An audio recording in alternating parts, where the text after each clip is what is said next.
பொண்ணு அடித்ததுலேருந்து தயாரிப்பாளர் சங்க கடன் அடித்ததுலேருந்து எவ்வளவோ பண்ணியிருக்கான். சும்மா சொல்லக்கூடாது. வேட்டியை மடித்து கட்டினான்னா அப்படி இருப்பான். நாங்கள் யார்கிட்ட போய் கேட்குறது?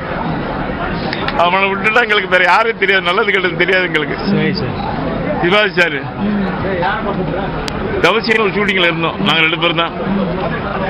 நைட்டு ஃபோன் பண்ணிச்சு குசால் தாஸ் கடலில் ஃபோன் பண்ணுறாங்க. இது மாதிரி சிவாஜி சார் இறந்துட்டாரு, நீ முன்னாடி போன என்ன பாடி வந்தோடனே எனக்கு சொல்லிட்டாங்க. நைட்டு ஒரு 3 மணி 4 மணிக்கு இன்ஃபார்மிங் பண்ணிக்கிட்டு இருந்தாங்க.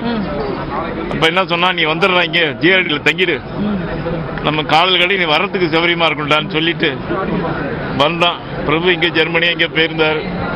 நானும் வடிவெல்லாம் போயிட்டு ஏர்போர்ட்டில் போய் படியில் இறங்கி வந்தார். கத்துன சிவாஜி அப்பா போயிட்டாரு.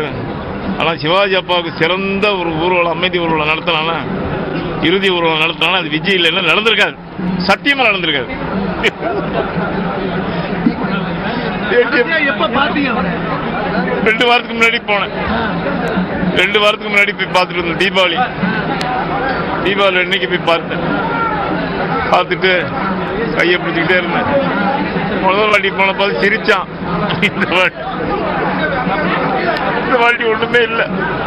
அவர் வந்து ஏராளமானவர்களுக்கு தர்மம் செஞ்சிருக்காரு, சாப்பாடு அவ்வளவு பேருக்கு போட்டுருக்காருலாம் சொன்னாங்க. இன்னைக்கு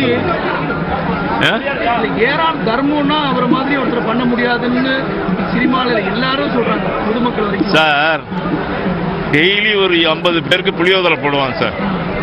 அப்போ ஆபீஸில் நான் பல தடவை அவன் ஆபீஸில் ஷூட்டிங் கேப்பில் போய் சாப்பிட்டு வருவேன் சார். எல்லாருக்கும் சாப்பாடு பண்ணுவேன்.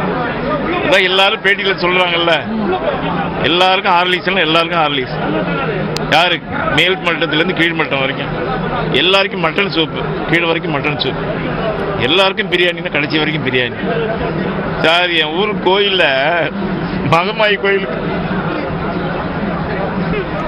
ஒரு மணி வாங்கி விடுறான்னு, நான் மாயாவரத்தில் மணி வாங்கி விடுறான்னு, சொக்கத்தங்க முடிச்சுட்டு குருவாயூர் கோயிலுக்கு அவன் குடும்பத்தோட போறான்னா, வாடா நீ வாடான்னா, அந்த இது எடுப்பாங்கல்ல தராசுல துலாபாரம், நீ பண்ணிக்கடான்னா. அது மாதிரி ஒரு நல்ல நண்பன். எல்லாருக்கும் ஹெல்ப் பண்றது தான் வேலை, வேற ஒன்றும் வேலை கிடையாது. செய்யற உதவியை இப்போ வரைக்கும் நிறைய பேர் பிரபலப்படுத்திக்கக்கூடிய மத்தியில நிறைய பேருக்கு தெரியாம எவ்வளவு உதவிகள் செஞ்சிருக்காரு. அந்த மாதிரி பல அடைஞ்சவங்களை பத்தி சார் எவ்வளவு பேருக்கு சார் சொல்ல முடியாது சார், எவ்வளவு பேருக்கு பண்ணியிருக்காங்க சார். நடிகர் சங்கம் வந்துட்டாங்கன்னா உன் பிரச்சனை என்ன, உன் பிரச்சனை என்ன, அந்த பிரச்சனை என்ன எல்லாம் கேட்டு விவர்த்தி பண்ணுறது தான் சார் வேலையே. நம்மளுக்கு காம்ப்ரமைஸ் பண்ணுறது தான் வேலையே. அது மாத்திரம் இல்லை, பொண்ணு விழா எடுத்தான் சார் கலைஞருக்கு, பொண்ணு விழா எடுத்தான் கலைஞருக்கு. பெஸ்ட் ஃப்ரெண்ட் சார், நீங்க அவரோட பெஸ்ட் ஃப்ரெண்ட்ஸ்ல one of the best friend நான் கேள்விப்பட்டிருக்கேன். நீங்க மறக்க முடியாத அனுபவம் அவரோட, இன்னைக்கு அவர் நினைச்சா எனக்கு சிலிர்க்கும் அப்படின்னு சொல்லக்கூடிய சம்பவம் சார். மனோரமா ஆட்சி வீட்டுக்கு கலைஞருக்கு பொண்ணு எடுக்கும்போது கலைஞர் என்னிட்ட சொன்னார் மனோரமா கூப்பிடியான்னு. அப்படியாப்பா, அந்த அம்மா ஜெயலலிதா அம்மாவோட இருக்காங்களேப்பா அப்படின்னு. இல்லையா கூப்பிடியான்னு ஒரு விஷயம் சொன்னார், வெளியில சொல்ல முடியாது, எனக்கு மனோரமாவோட நட்பை சொல்ல முடியாதுன்னாரு. சரிப்பான்னு சரின்னு சொல்லிட்டு விஜய்கிட்ட சொன்னேன், இந்த மாதிரி மனோரமா கூப்பிட சொல்றாருல அப்படின்னு. உடனே கார் எடுத்துட்டான், உட்காருவா அப்பெல்லாம் வாங்கிட்டு போகணும்.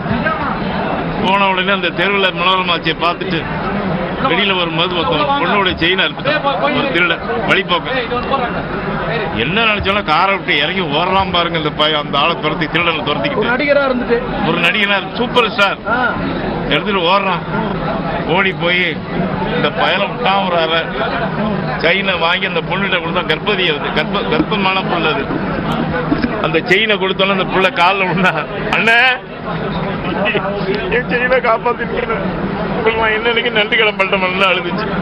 இந்த திருடன் அடிச்சான். நான் சொன்னேன் அடிக்காதரா அப்படின்னு. அவன் என்ன சொன்னா, அண்ணா என்ன அடிக்காதீங்கன்னா உங்க ரசிகன் என்ன ஒண்ணு பண்ணாத கொண்டு மன்னிச்சு இன்னொரு வாட்டி இது மாதிரி பண்ண பிச்சு விட அனுப்பிச்சு விட்டான்.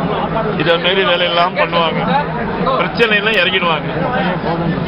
நடிகர் கல்யாணத்தை விட இன்னைக்கும் சொல்றாங்க அவரோட கல்யாணங்கிறது வந்து பெரிய பிரம்மாண்ட கல்யாணம்னு மதுரையில. அதையும் மறைந்த முதலமைச்சர் கருணாநிதி பண்ணியிருக்காங்க, ஒரு பெரிய வரலாறு. அதை நிகழ்வுகள் சொல்ல முடியும். ராஜா முத்தியா பண்றேங்க. பிரம்மாண்டமான கல்யாணம்.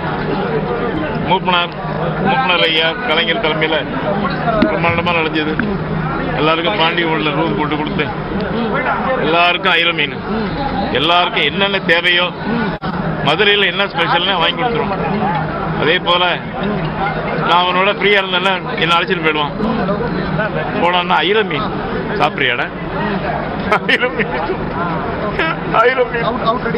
காரை எடுத்துக்கிட்டு வெச்சின் விலாஸ்னு ஒரு ஹோட்டல், அங்கே போய் ஒரு நாள் அல்வா சூப்பராக இருக்கும்டா சாப்பிட்றியாடா, வடை சூப்பராக போடுவாங்க சாப்பிட்றியாடான்னு வாங்கி கொடுத்து இப்படி அழகு பார்ப்போம். இன்னும் யாருன்னு போய் இப்போ கேட்கறது முடிஞ்சு போச்சு. அவனை மாரி இன்னும் வரமாட்டான். எந்த நடிகனுக்கும் நான் மட்டும் தான் அஃபெக்ஷனாக இருந்தேன். எல்லா நடிகர்களும் கூட கோவம், விஜயகாந்த் கிட்ட அவ்வளோ நெருக்கமாக இருக்கியே இருந்தாலும் சொல்லிட்டு போட்டேன். என் படம் வரல, என்னோட பரவாயில்ல. மொத்தம் 27 படம் பண்ணேன் அவனோட.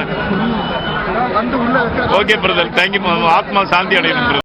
அம்மாவோட இறப்புக்கு கூட அவர் வந்தாரு, நீங்க சமீபத்தில் கூட சொன்னீங்க தைரியமா, அந்த நிகழ்வை சொல்ல முடியும்? இல்ல பிரதர், எனக்கு இந்த டென்ஷன்ல இருக்கேன் பிரதர். எனக்கு தயவு பண்ணி மன்னிச்சிருக்கேன். நன்றி.